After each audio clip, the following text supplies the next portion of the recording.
Welcome back, everyone. Thanks for joining us. Mike McConville here one more time for StringTech Workstations, Stratford, Ontario, Canada. Al dropped off a couple of guitars there last week. This is his sort of #1 Les Paul that he's had for years that he loves, but he's having tuning issues with it, and we're going to take care of that. I've already taken care of all the sort of sloppiness in the bridge, so that's good and tight. And I have marked all the high spots, as you can see, with chalk. So this will need a light fret dress, recrown and polish, and then of course a compensated nut. This Dean guitar is the other guitar that he dropped off, and I've already taken care of the bridge in this case as well. Kind of tightened it up, wrapped those posts, and took up all that slack in the machining. I'm doing this in tandem with the Les Paul. You can see where I've marked all the high spots, just about ready to do a light fret dress. This will also get a compensated nut. I'm just kind of packing it in for the day, but we'll be back and we'll deal with this wonky looking nut in the morning. Well, that is obviously not the original Dean nut. So I've fabricated this tool kind of ground down the wall so it would be thin enough to kind of get at that thing. And we're going to start by just removing that.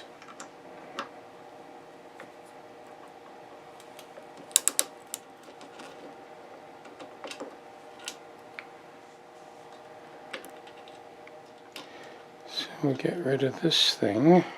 It's too bad because it really wasn't necessary to kind of chop away at that nut ledge to get this to work, but it's okay. We'll reverse the damage.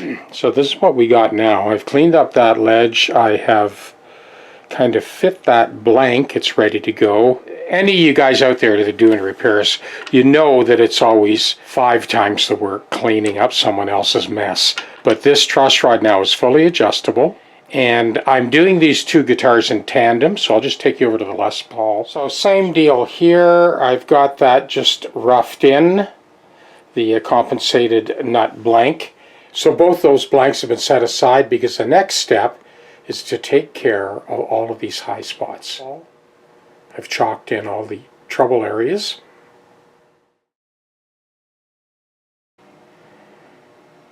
So essentially, both of these guitars are getting the same treatment, and I did want to mention that on the XLT, I regularly take care of that fret dress because it's usually where the neck joins the body, and I know this is a neck through, but still you've got a lot more support and mass under the top of the fingerboard.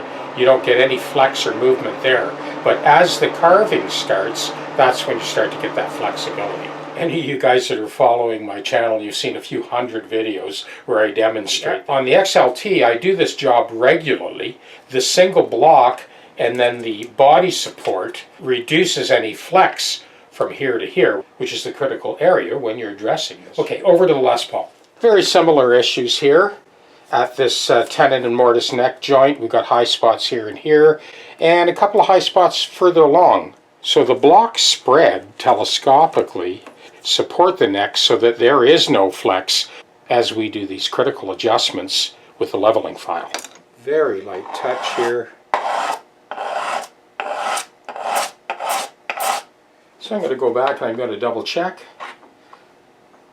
No clicking or ticking there. That's got it. This is good. Good. Here. Good. Get my smaller straight edge. Yeah, we still got a little bit of movement here, so going to concentrate on that, and that'll do it. Okay, we're ready to recrown.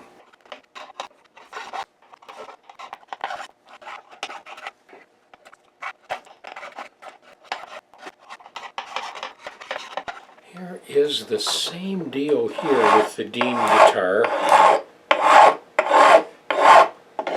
For those of you who are new to the channel, you may be wondering why I'm moving like I am with the file.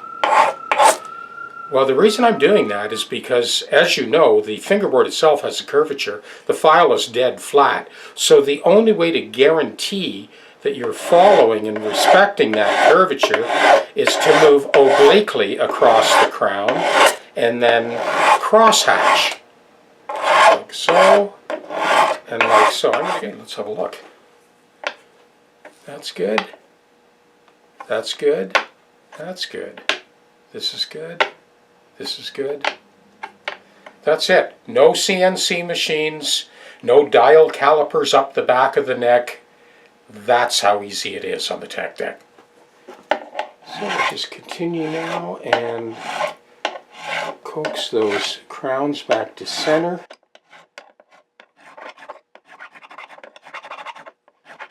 For any of you old-timers that have been doing this work for a long time, one thing that I love about this workstation is no more hunching over your work. I bring the work up to the most comfortable height possible, especially when I'm doing fret work. And at the same time, you've got perfect sight lines to check your work as you go.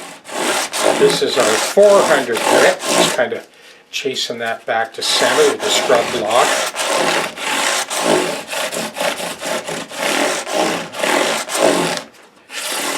And this is our 600 grit.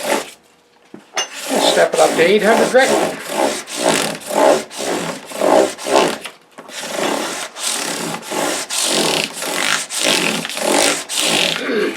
Memory off.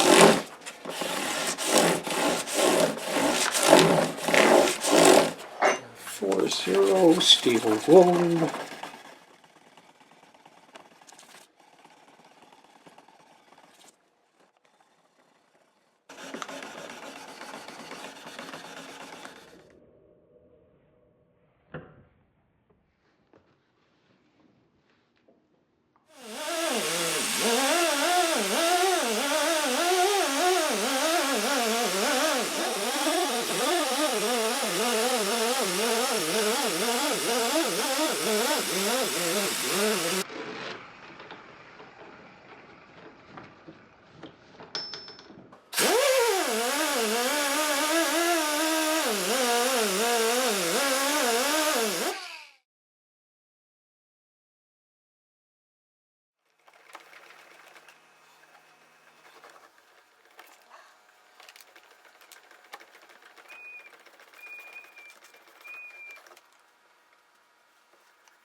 Here's our Finesse-It ebony compound. This is just giving me the final sheen on the frets. I use the ebony, the dark compound when I'm working on rosewood or ebony, and then I'll use the ivory compound when I'm doing this job on a maple, Telecaster, Stratocaster fingerboard. And again, kind of wipe it on and wipe it off.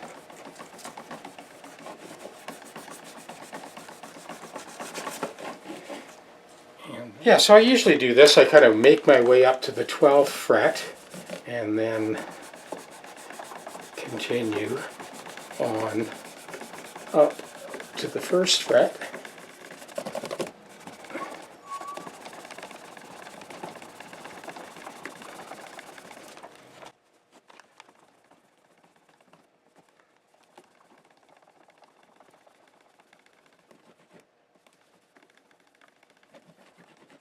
Okay, over to the Les Paul.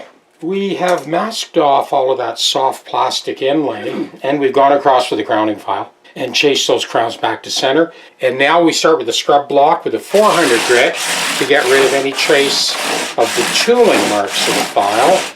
And at the same time, it encourages the crown to move back to center. Our second run of 400.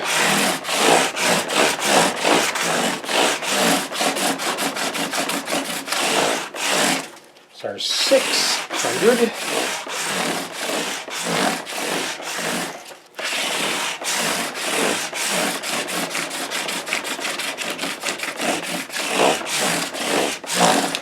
Here is our 800.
Okay, this is our ebony 3M Finesse-It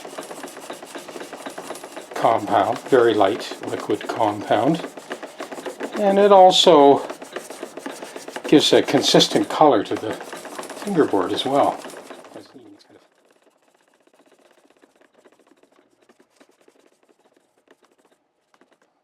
Okay, now we wipe it off. Make my way up to the 12th fret and then back down, and then continue along my way up towards the 1st fret. So this cleans all the gunk and stuff off the fingerboard and polishes the frets. Okay, wipe that off. And lastly, we got a little touch of lemon oil to clean up any residue from the compound. Again, I make my way up to the 12th fret and back down, and then clean that off as well.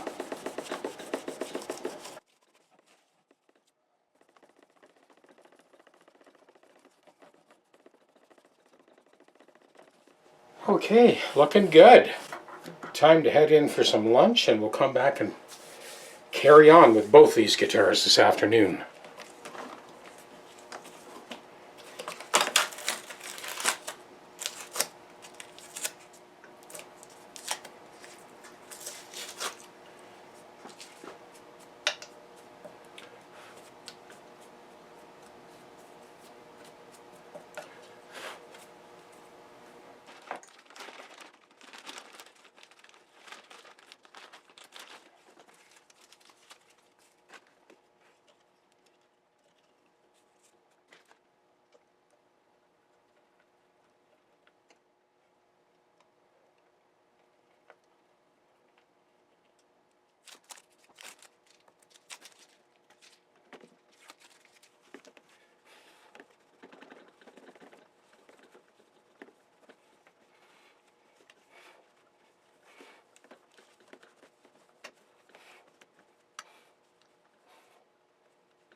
This is our finished compensated nut, 10 to 46 at concert pitch. We have our new brass truss rod adjusting nut and a new strike plate. All the frets are leveled, recrowned, and polished. The bridge is now good and solid, no wiggling, jiggling, or sloppy machining. Now, for the first time in many years, this guitar plays perfectly in tune and silky smooth. I wanted to bring you back to this Les Paul because we are removing these locking tuners. Going straight back to the original tuners that came with the guitar.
flat tuning. Just tried a different tuner today. This is the Peterson tuner.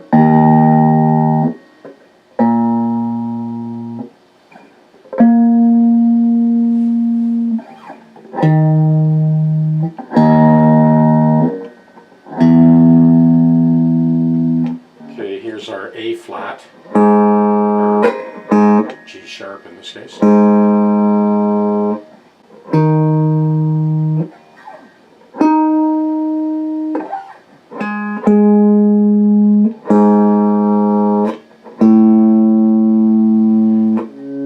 D flat, or C sharp.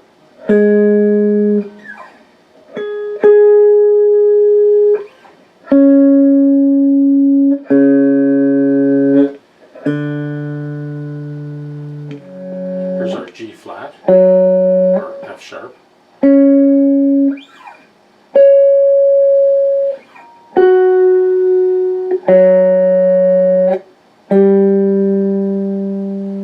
E flat.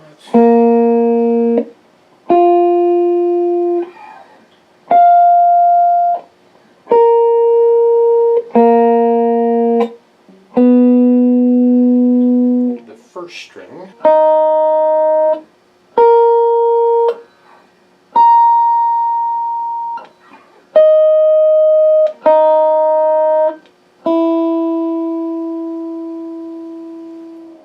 So here's this chord progression.